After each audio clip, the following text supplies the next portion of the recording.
Sabah everybody and welcome back to the channel. In today's video, we're going to test out the gaming capabilities of the Xperia 5 Mark II. We're going to talk about all the new controls that we have in there, the HS power control that we saw with the Xperia 1 Mark II. Not only that, we're also going to talk about using controllers with this device. The front-facing stereo speakers, the headphone jack, the 120 frames per second refresh rate display is absolutely going to be making this a great gaming device. This is TK and this is the Xperia 5 Mark II.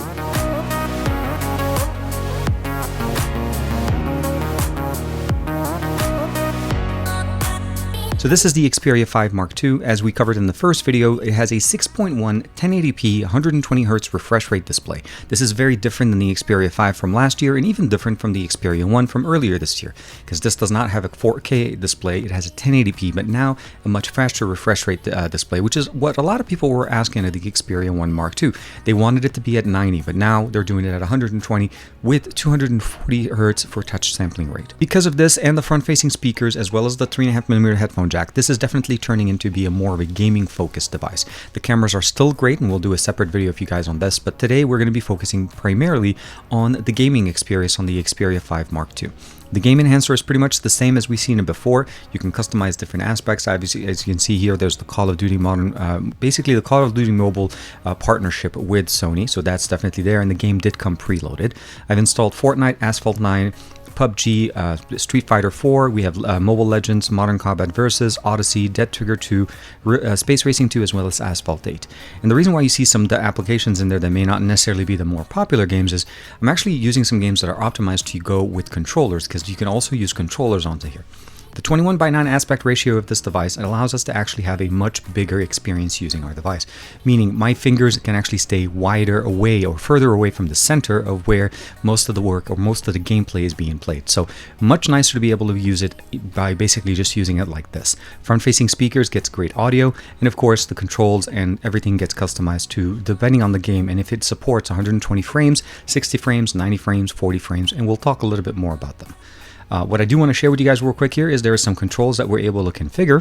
First thing is the game mode. You're able to customize the experience. There's performance mode, which essentially just turns everything on. Balance mode, battery life, and custom. The reason why I'm jumping into custom so that you can actually see all the different settings that we have. So we have screen refresh rate, touch response, touch tracking. All of those, for the most part, I'm mimicking basically what performance preferred means, but I wanted to show you guys the settings. So you can turn them on, customize them if you want to dial it down a little bit. You do have the ability of also, jump back one more time, the ability of basically optimizing it by using HS power control. Now, we're also going to do a quick test with the power control or the HS power control to show what the benefit is of using an external cable that allows us to power the phone and play games but not charging the battery, which allows us to keep the thermals on the device definitely at a more tolerable level. So we'll definitely check that out. I like to have it on, and just for reference, this keeps a profile for every game you set it up. So if I come back into the game later, as you noticed, all my options are still saved. But we have focus mode, which enables us to basically turn off different options. So here, composition set, you can just turn it on if you want to be able to set it up, and it turns off everything and basically disables everything, essentially just giving you the full focus of playing this game. So no notifications will come through, no calls, no messages. The menu type is just the way we had it before. You can customize it to be either a floating button or a swipe down. I personally like to keep it this way. The search function is really nice because it allows us to actually see related video on YouTube or the web for the game that we're playing. Let's say we're not familiar with it, we want to see some more videos. Very nice and definitely very good. Actually, I'm going to jump back here and disable focus mode because it was just bringing in that bar. We'll bring it back later. Screenshots, pretty standard. Single shot, multiple shot, settings, of course, and then you can go back into the main menu. And last but not least is the really nice feature here is the ability of using the cameras on here as well as the ability of recording our gameplay. Now, the screen recorder is pretty straightforward. You can record using the front-facing camera, and that enables the basically the 8-megapixel sensor that we have here. So go ahead and hit next. I'll give it a second. And you can kind of see me right there showing you guys I'm in the picture. And of course, you can kind of customize it, and I'll go ahead and say cancel. And you can turn it on or turn it off if you don't want to. Turning on the microphone will enable the microphones on the device, and you can control your voice versus the gameplay experience. So if I turn this on, you'll notice that the additional settings turn on. Otherwise, voice changer, if you also want to be able to modulate it a little bit, get everything set up, it looks really nice. If you don't do anything other than just going into this menu and hit record, it'll start recording your screen, and it'll give you the ability of actually accessing it from the top here. So it's hidden under the menu so that it actually doesn't take part of your screen. So those are the settings that we have. Let's go ahead and just say stop on the video recording, and I'm going to go ahead and just jump back in, make sure everything is set, and I'm going to turn on focus, which is essentially is competition mode. And I'll go ahead and turn it back, and we're pretty much ready to go. Now, this is called the GameSir Falcon controller, which allows us to actually use kind of like giving triggers to any game, any device. And what it does essentially is it allows us to put the phone in. You'll notice right there, it's about the width, the correct width for this. And I did a separate video for you guys just to see the benefit of this. And I used that one on the Xperia 1 Mark II. So this one is definitely smaller, fits easier. And the short answer, it allows us to actually have triggers, button triggers on the display. And the way it does that, it simulates a touch on the display by using these two little prongs on each side. The second one that we're talking about today is the Kishi controller. This one is made by Razer, as I showed you guys with the first video. It's a very nice Android gaming controller, and what I really like about it here is that not only does it fit my Xperia 5, but it also has a very nice interface that works really nice. I'm able to charge through here, so I can run a pass-through power here. I'm also able to basically control it with the different options here. So you'll notice right there, it recognizes it right away. The games that I have here, Asphalt 8, Death Trigger 2, Modern Combat Versus, Street Fighter 4 are compatible with it. You'll need to see it right there. And of course, these games are not, unfortunately, so that's why I wasn't able to use them. There is other applications or other games that are compatible. You can definitely go under the Explore tab and find more applications that are compatible with it.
Now, of course, it goes without saying that the power controls that we have within the Xperia 5 Mark II are supposed to give us the best experience while keeping the battery health definitely safe. So first and foremost, we're going to start off the device. Actually, I haven't been playing games with it. I let it cool down.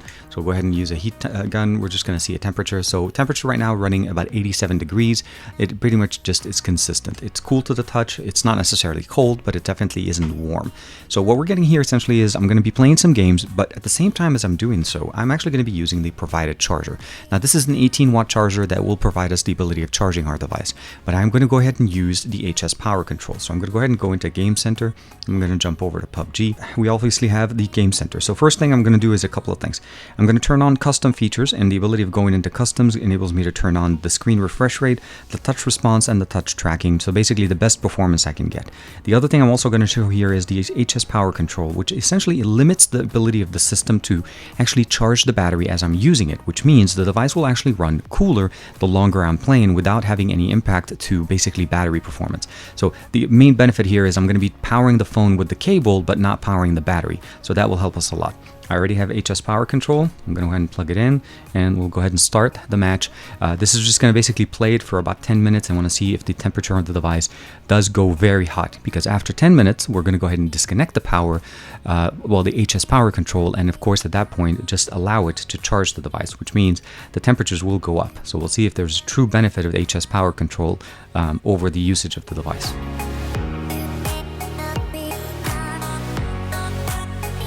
So that's been about 10 minutes now worth of gaming. I went through 3 different matches. I wasn't trying to actually play the matches. I just wanted to make sure that the system was running.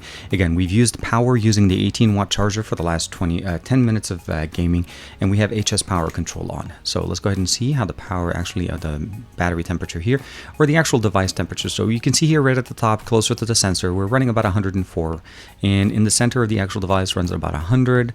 And around the bottom where the actual connector is, we're about 98. Now the battery is sitting here in the middle, so that's basically where the battery is, and it is lower. The reason why your numbers are high here, this is basically where your processor and all your memory, so most of the computing is being done there, and that's what's giving us the 105 temperature.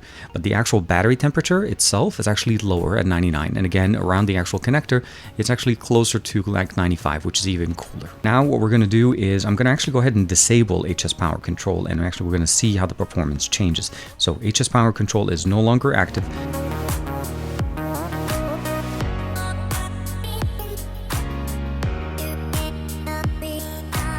Well, that was another 10 minutes worth of gaming, and obviously the battery did charge to 100% at this point.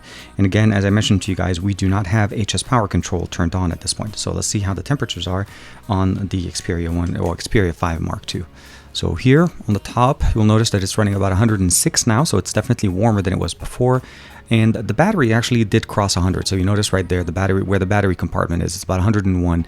And on the bottom where the charger is going in, it's still about a 99. So it's a little under 100, but again, over 100 and 106, 107 running at the top. So HS power control definitely works and provides us that experience that we want to be able to do. So what I have in front of us is a few applications that I tested using Gamebench. And the reason we're using this application is because it actually captures the frame rates per second data from each application and of course gives us the consistency. I played a few games as well as a couple of, 3 different social media applications. So starting it off, I had them sorted also from lowest FPS all the way up to 120 or 118. Street Fighter did operate about 20 frames per second. I don't think this game was intended to be ran at a high frame rate, but it was more just to see how it ran on the device. PUBG Mobile, as well as Call of Duty, Asphalt 9, Real Racing, Mobile Legends, Odyssey, and Modern Combat Versus all operated very nicely at about basically 60 frames per second, with the exception of PUBG that ran at 40 frames per second. But that one actually ran at 40 frames per second with all the settings maxed out. So it is consistent, and of course, once it gets optimized directly with PUBG, we'll be able to go at a further frame rate at a higher setting. The other thing here, as you notice, is that Trigger 2 did play at 120 frames per second, and I know that game will play even up to 144 frames per second. The social media applications, Twitter, Instagram, and TikTok, all operated at 120 frames per second. And the benefit for that is that that's where we see most of the benefit. If you're not a big gamer and you're using this device, you're definitely going to see the benefit of having 120 frames per second, which again, at a 98% consistency here on TikTok, about 82% and 66% here on Twitter.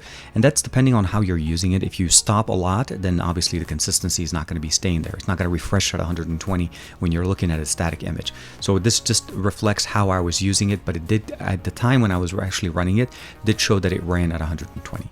All in all, the improvements that we've seen in the Xperia 5 Mark II over last year's Xperia 5 are a big step forward. A lot of people don't realize that there's a lot of changes from what we saw last year. It's no longer the little brother of the Xperia 1 Mark II. It's actually its own gaming, well, it has its own gaming prowess right now. The Xperia 1 has a 4K display, this one has a 1080p, but now it actually has a 1080p 120 frames per second refresh rate display. Of course, a larger 4000 mAh battery, great gaming control, great battery savings functionality to be able to save us from having to overheat our device, the ability of using a headphone jack, something very unique. Works great with controllers and works great in its own way because of that 21:9 aspect ratio. And what I mean by this is whenever you're playing games, your fingers are actually staying away from the center because the phone is actually longer, making it much easier to play games with. The front-facing speakers sound great, as you guys heard, as you saw with the gaming experience. Using it with the Kishi or the Falcon 4 or Falcon F4 from GameSir works absolutely great if you want to use it with controllers or if you just want to use it on its own. So all of these things are obviously very, very nice. If you're thinking about getting it, the pre-orders are on right now, and there's a $400 basically gaming bundle that Sony is putting in together with this. A headset, some power bank, and of course some game accessories that you'll get for free for the $950 price tag. I'll give you guys links to everything that I've shared with you guys today in the description below, and as always, please like, subscribe, and share this video with all your friends, and of course, I'll see you guys in the next video.